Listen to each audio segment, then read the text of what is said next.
Hello everyone. In this video we're going to find the governing equations of motion of the system in matrix form. Now the first step is to determine what the degrees of freedom are. The way that I do this when I look at the system on a sheet of paper is I ask myself how many fingers would I have to use to immobilize the system completely. That number of fingers is equal to the number of degrees of freedom. Here it's pretty simple. I'd have to use 2. I'd use one over here. And I would use one over here. These are our degrees of freedom. Whenever you hear equations of motion, you need to think about free body diagrams and force balance. So we're going to write out the free body diagram for the first mass, which is equal to this.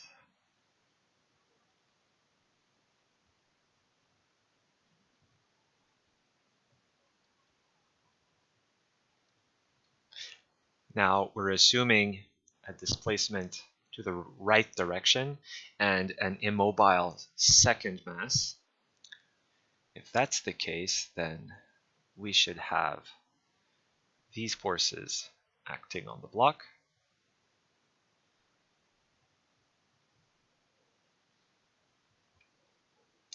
And we also have the time-varying force. Now we're neglecting the forces in the y direction because they're not important here. We're going to take a force balance.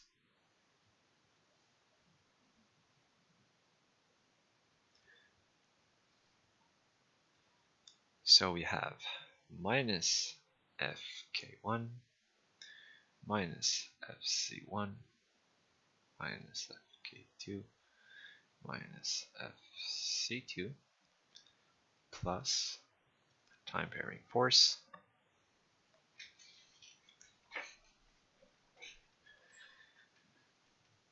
Now, what is Fk1? It's simply equal to the stiffness constant times the displacement. Fc1 is simply the damping coefficient times the velocity. The damping force is proportional to the velocity.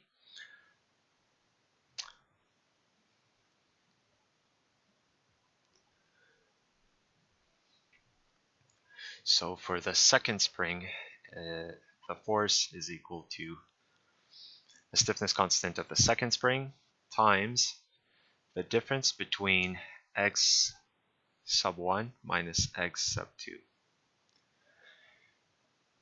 If the first mass moves to the right more than the second mass moves to the right, then we do indeed expect a force to go to the left.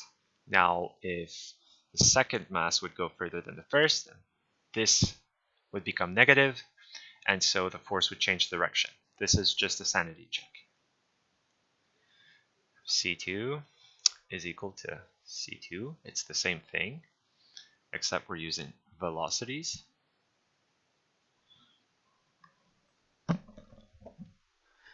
Okay.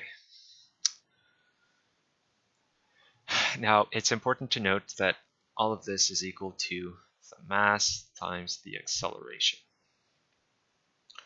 All right, let's write this out. So we had the mass times the acceleration is equal to minus Fk1 minus Fc1 minus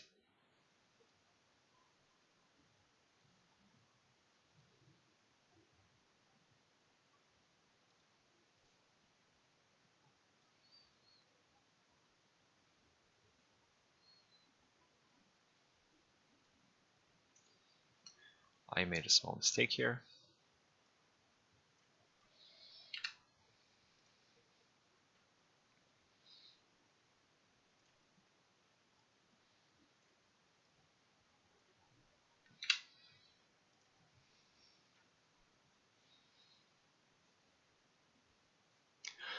All right. Oh, actually, I made that mistake twice.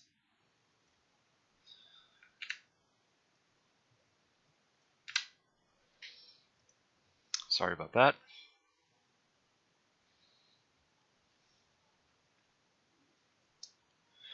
We're going to factor these out.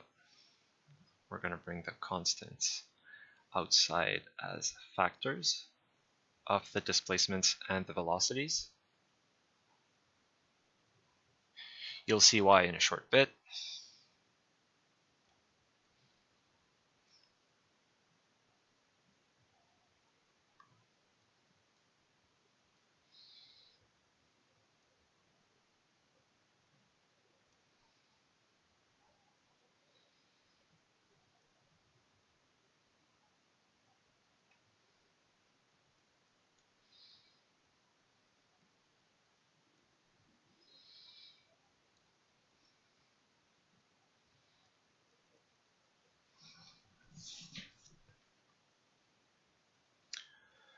All right, so for x1, we have minus k1 minus k2, and that's it. For x sub 2, we have k2, and that's it.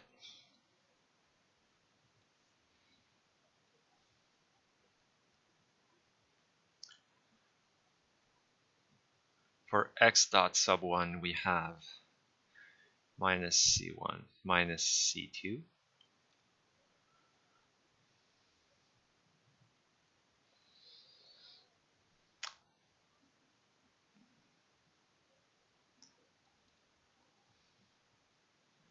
All right, and then the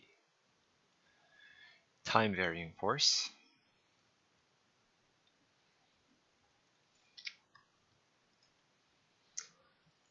Now we're going to bring everything from the right hand side. That is,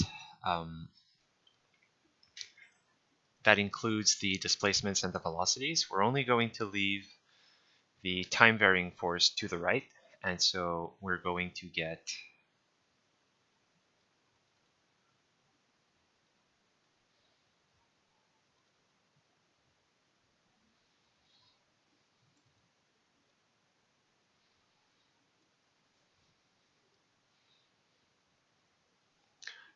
notice that the minus signs disappear.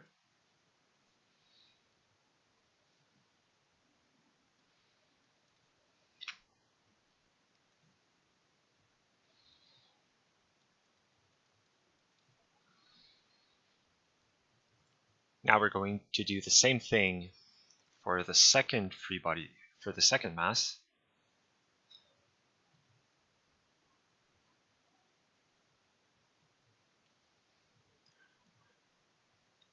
We're actually going to get exactly the same free body diagram, almost.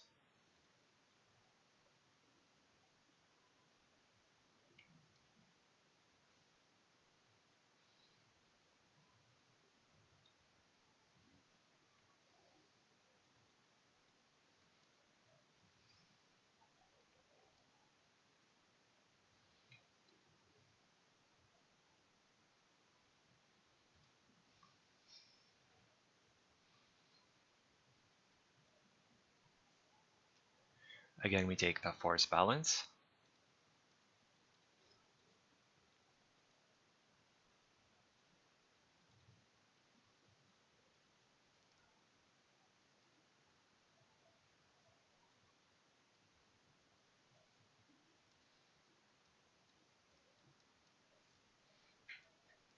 And we are going to write the expressions for each and every one of these.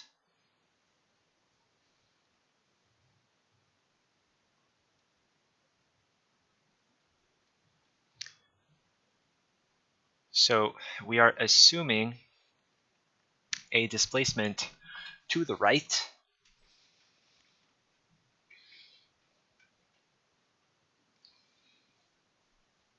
for the second mass as well.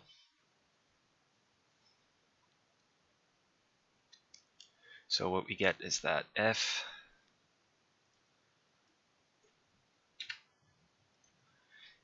fk2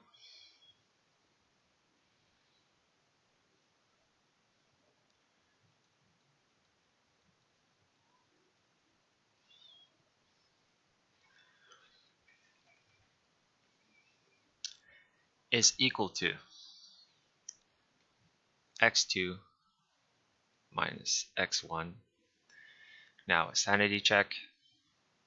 If we're right, then if the second displacement is bigger than the first displacement, then we should indeed expect the force to go to the left. So we're fine.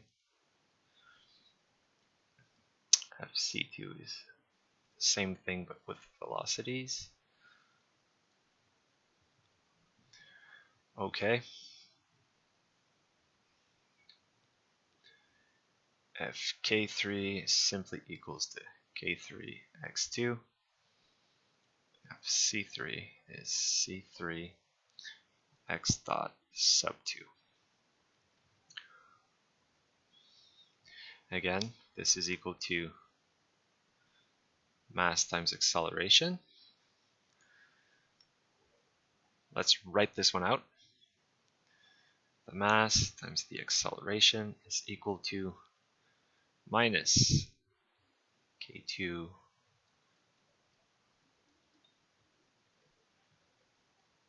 minus k3 x2 minus.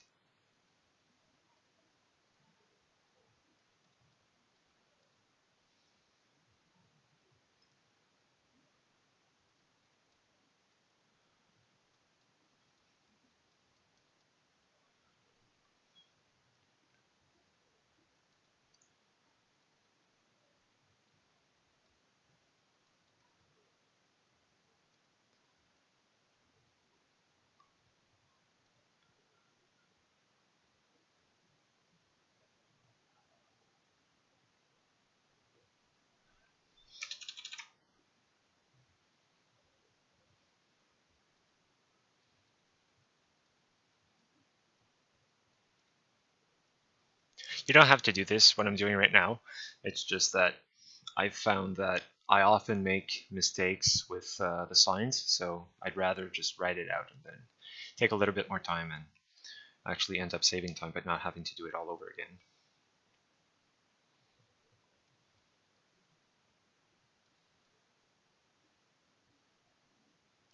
Especially during an exam, you won't have time to do that anyway, probably, so.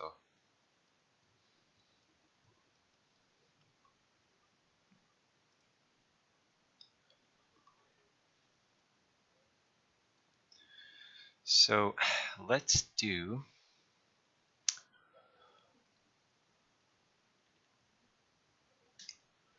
x1. So we have k2, and we're done. Let's do x2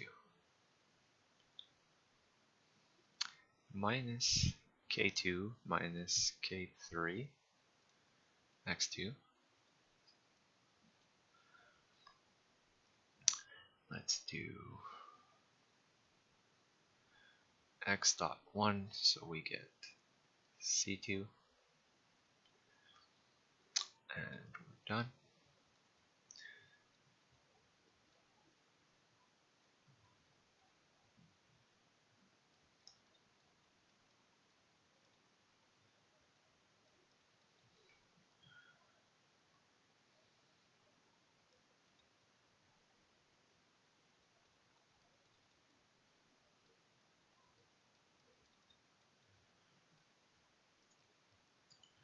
Again, we're going to bring all the displacements and velocities of the right-hand side to the left-hand side.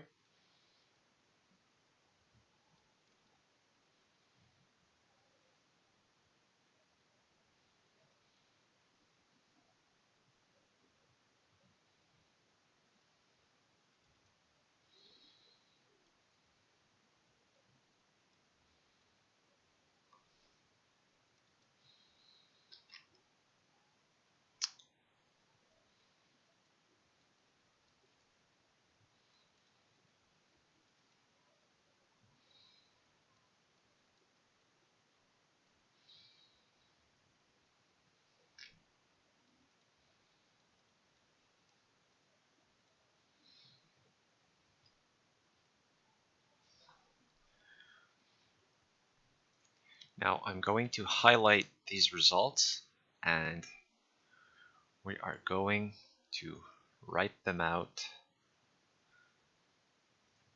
in matrix form, and then we're done.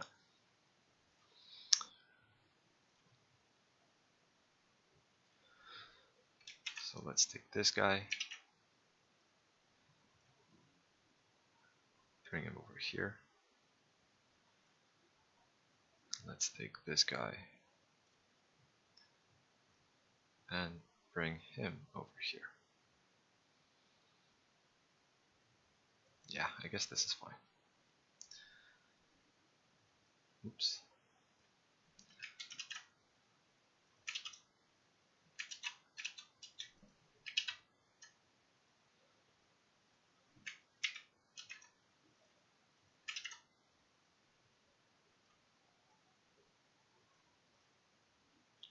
Okay, so to put this in matrix form, it's pretty simple.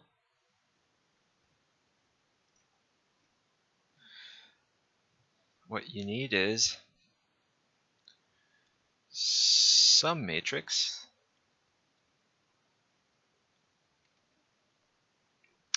times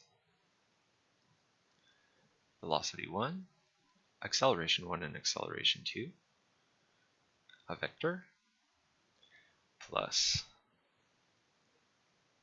the damping matrix,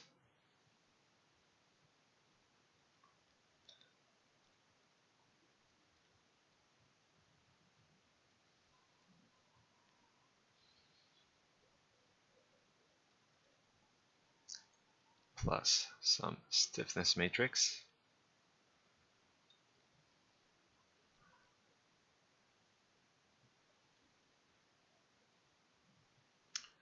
is equal to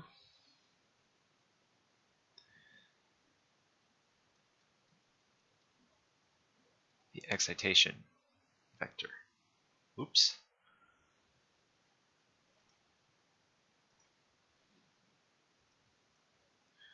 We're back.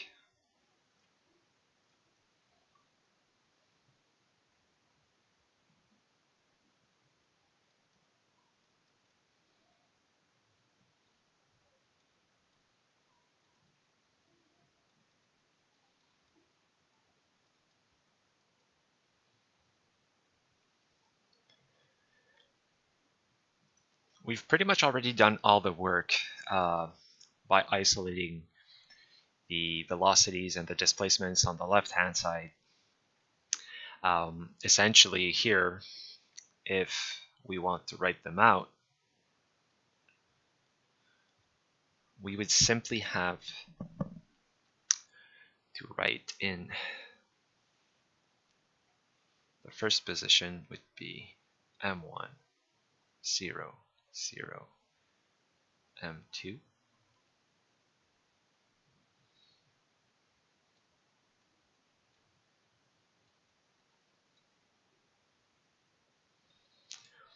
now the first equation has mass number 1 times the acceleration of x double dot sub 1. It doesn't have anything for x double dot sub 2, so that's why there's a 0.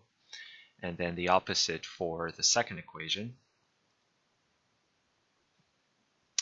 So the damping matrix for x dot sub 1, we have C1 plus C2, and we have minus C2 for x dot sub 2. We have minus C2 for x dot sub 1 on the second equation, and we have C2 plus C3 for the second velocity of the second equation.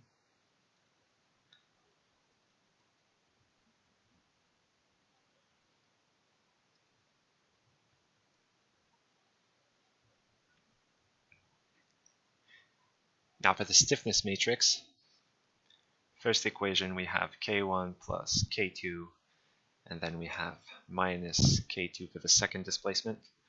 we have minus K2 for the first displacement in the second equation, and we have K2 plus K3 times the displacement vector.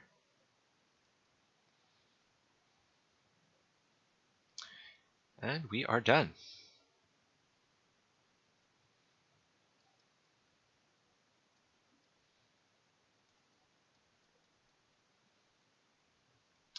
All right, I'm going to highlight this answer.